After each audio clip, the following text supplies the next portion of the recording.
আয়নাঘর এই নামটির সাথে এখন হয়তো অনেকেই পরিচয় হয়ে থাকবেন, কিন্তু কিছুদিন আগে পর্যন্ত যার নাম কেউ জানত না। এই আয়নাঘরের পিছনে লুকিয়ে থাকা গোপন কিছু রহস্য আজ আমরা জানব এই ভিডিওটির মাধ্যমে। এই আয়নাঘরের ভিতরে কিভাবে অপরাধীদের রাখা হতো এবং কিভাবে তাদের সাথে ব্যবহার করা হতো তার ঘটনাগুলি আজ আমরা সচক্ষে দেখব। তার আগে জেনে নেব মধ্যযুগের কিছু শাস্তি দেওয়ার ইতিহাস, কেননা তার সাথে এর মিল অনেকটাই খুঁজে পাবেন। আজ ইন্টারনেটের যুগে মধ্যযুগের শাস্তি দেওয়ার ঘটনার কথা কম বেশি সবাই জানি।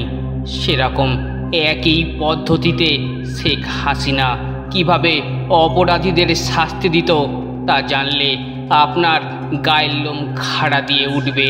আপনি হয়তো রাত্রে ঘুমাতে পারবেন না। হ্যাঁ বন্ধুরা, এটাই সত্যি।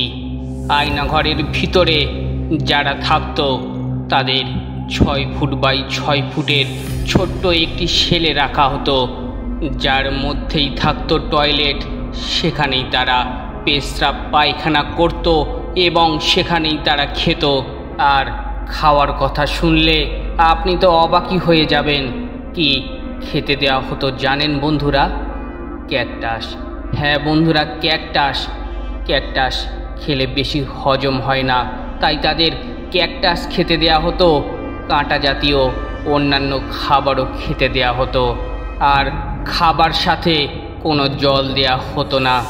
এই ক্যাকটাস খেয়ে যে পরিমাণ জল তাদের শরীর সংগ্রহ করত, সেটুকু পেশাব করার পর সেই পেশাবই তারা খেত 2-3 বার।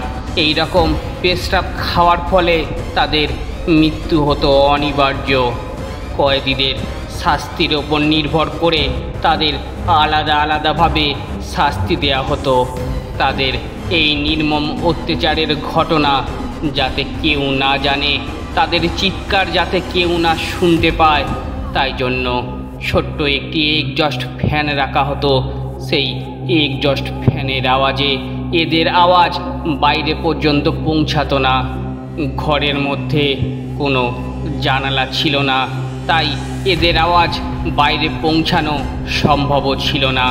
তাদের যখন এখানে আনা হতো, মুখে কালো কাপড় বেঁধে আনা হতো, যাতে তারা কোন রাস্তা দিয়ে যাচ্ছে চিনতে না পারে।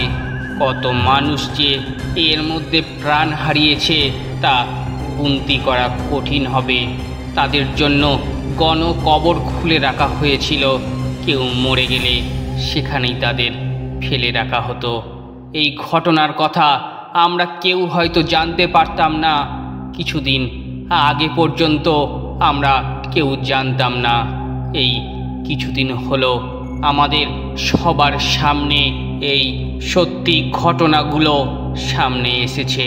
কিছু লোক এই আয়নাঘর থেকে বাইরে বেরিয়ে তাদের জীবনের ঘটনার কথাগুলি উল্লেখ করেছে, আর তাতেই আমরা জানতে পেরেছি আয়নাঘরের ইতিহাস, কিভাবে নির্মমভাবে মানুষের ওপর অত্যাচার করা হতো।